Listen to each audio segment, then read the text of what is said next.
दोस्तों, कंगना रनौत मोदी की सबसे पसंदीदा महिलाएं हैं। कंगना मोदी से प्राइवेट में बहुत मिलती थीं और उनको एमपी का टिकट मोदी ने ही दिलवाया था। कंगना के पास शरीर दिखाने के अलावा कुछ भी नहीं है। इसने राजनीति में आने के लिए सब कुछ किया और इतना ही नहीं, निर्मला सीतारमण वो तो नाच गाने वाली औरत है। और मोदी, हट यार उसके इतना नमक हराम तो हमारे देश की राजनीति में कोई नहीं है मेरे दोस्तों। ये शब्द हमारे या किसी विपक्ष के नेता का नहीं बल्कि बीजेपी के सीनियर सदस्य सुब्रमण्यम स्वामी के है। जी हां, आज की खबर मिर्ची की तरह तीखी और बिजली की तरह जानलेवा है। तो दोस्तों, खबर को पूरा जरूर देखना और हमारी सच्ची पत्रकारिता की मदद करने के लिए इस चैनल को जरूर सब्सक्राइब करें और बेल आइकन भी जरूर दबाएं। दोस्तों, कंगना रनौत आज देश की राजनीति में एक बड़ा नाम बन चुकी हैं, लेकिन क्या आपने कभी सोचा है कि उन्हें यह पहचान कैसे और किसकी वजह से मिली? सुब्रमण्यम स्वामी के हालिया बयानों के अनुसार कंगना रनौत प्रधानमंत्री नरेंद्र मोदी की पसंदीदा महिला हैं। स्वामी का दावा है कि कंगना को भारतीय जनता पार्टी से लोकसभा का टिकट दिलवाने में सीधे तौर पर नरेंद्र मोदी की भूमिका रही है। उनका कहना है कि कंगना मोदी से अक्सर मिलती थीं और राजनीति में आने के लिए उन्होंने वो सब कुछ किया जो वे कर सकती थीं। स्वामी ने आरोप लगाया कि कंगना के पास शरीर दिखाने के अलावा कुछ भी नहीं है। कि मेरे पास शरीर को दिखाने के अलावा कुछ नहीं। जवाब नहीं। आपकी पार्टी ने टिकट दिया है? टिकट दिया वो तो मोदी ने दिया। और राजनीति में आने के लिए उन्होंने हर तरह की कोशिशें की। उन्होंने यहां तक कह दिया कि कंगना राजनीति में इसलिए हैं क्योंकि मोदी ने उन्हें सांसद बनवाया। उन्होंने तंज कसते हुए कहा कि कंगना उनकी फेवरेट नहीं हो सकती क्योंकि वे कभी उनसे मिले ही नहीं, लेकिन वो जरूर किसी और की फेवरेट हैं। और उस किसी का इशारा साफ तौर पर मोदी की ओर था। दोस्तों, भारतीय राजनीति में चेहरे बदलते हैं, नेता बदलते हैं, लेकिन आरोपों और रहस्यों की आंधी कभी थमती नहीं। जब सिनेमा की दुनिया से राजनीति में कदम रखने वाली अभिनेत्री पर प्रधानमंत्री की खास होने का आरोप लगे तो सवाल उठते हैं। जब एक केंद्रीय मंत्री को नाच गाने वाली औरत कहा जाए तो देश की सियासत हिल जाती है, और जब खुद प्रधानमंत्री को नमक हराम कहा जाए तो समझ लीजिए राजनीति की चूलें हिल रही हैं। उन्होंने न सिर्फ नरेंद्र मोदी के चरित्र पर सवाल उठाए हैं। अस्सलाम वालेकुम वरहमतुल्लाहि वबरकातुहू। अज़्ज़ार मिल्लत इस्लामिया, आप तमाम उम्मती को मुफस्सल की तरफ से सलाम अर्ज़ है। घर में बड़ी प्रधानशीन इज़्ज़तदार माँ और बहनों को मुफस्सल की तरफ से सलाम अर्ज़ है।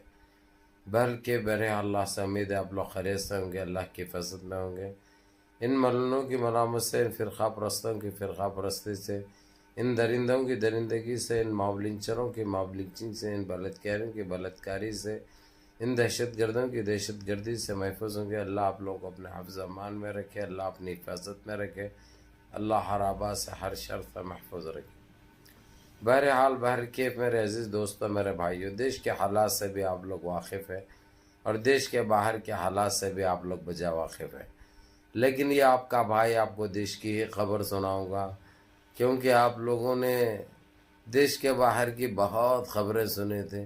अब देश की खबर सुनने में बहुत मज़ा आ रहा है, क्योंकि हर दिन हर वक्त एक एक घंटा इनके लिए भारी पड़ रहा। जो दूसरों को परेशान करे, अब इनकी बारी आ चुकी है, इनका वक्त आ चुका है। इनकी तो जारी जारी, लेकिन जो है सो ऐसा जारी दोबारा वापस कभी आने की सोच भी नहीं सकते हैं ना। बहरहाल ये है जो है सो ये जो आपने सुने, जो रवीश कुमार ने बताया इसके बारे में, ये है रावत, कंगना रावत। इनके पास सिवाय जिस्म दिखाने के कुछ भी नहीं है। और जो है सो ये देश के जो है सो प्रधानमंत्री के ऊपर इल्ज़ाम लगाए कि उन्होंने इज्जत लूटे इसकी। जब इज्जत लुटा लिए, जब कहाँ थे इन्हों? इतने टाइम के बाद इनकी आबरू इनको नजर आई। और जब खामोश क्यों थे इनको? ऐसा कौन सा कैप्सूल मिला था जो खा लेके खामोश बैठे हुए थे इन्हों? खैर वो कितना सही है, उन्हें तो पूरे प्रूफ के साथ बता रही कि मेरी इज्जत के साथ खेले, इसलिए मेरे को एमपी बनाते बोले, मंत्री बनाते बोले। हिमाचल की बहुत बड़ी एक वो, इसलिए जो है सो उन्होंने जो तुलसी तेरे आंगन की जो एक सीरियल आता था, समझे, स्मृति ईरानी को जो जिस तरीके से उसको नज़रअंदाज करके उन्हें जैसा इलेक्शन हारी, जो निकाल के कटार में फेंके, वो देख लिए। उन्हें भी दोनों आपस में बात कर लिए, उन्हें बता दी कि जो है सो अब ये तेरी बारी है, इसलिए दोनों मिलके ये काम कर दिए हुए है। इस वक्त हर घंटा इसको भारी पड़ रहा। ये मॉडल गर्ल पूरे हर तरीके से एक्सपोज कर रही मोदी को और बता दे रही है उन्होंने जो है सो इतनी मरतबा मेरी इज्जत लुटे, मेरे को ऐसा कर दिया। मैं इनको लूटने के लिए क्या है बोलो, इन्होंने खुद लूटे हुए है। अब 80 साल में भी आदमी कुछ कर सकता, और वैसे इन्हें यानी ये बात में कितनी सच्चाई हो सकती, ये बहरहाल हो सकता है जो दूसरे तरीके से काम करेंगे क्योंकि आदमी यानी शौक में आने के बाद क्या नहीं करता जब दिल आ जाने के बाद किसी के ऊपर।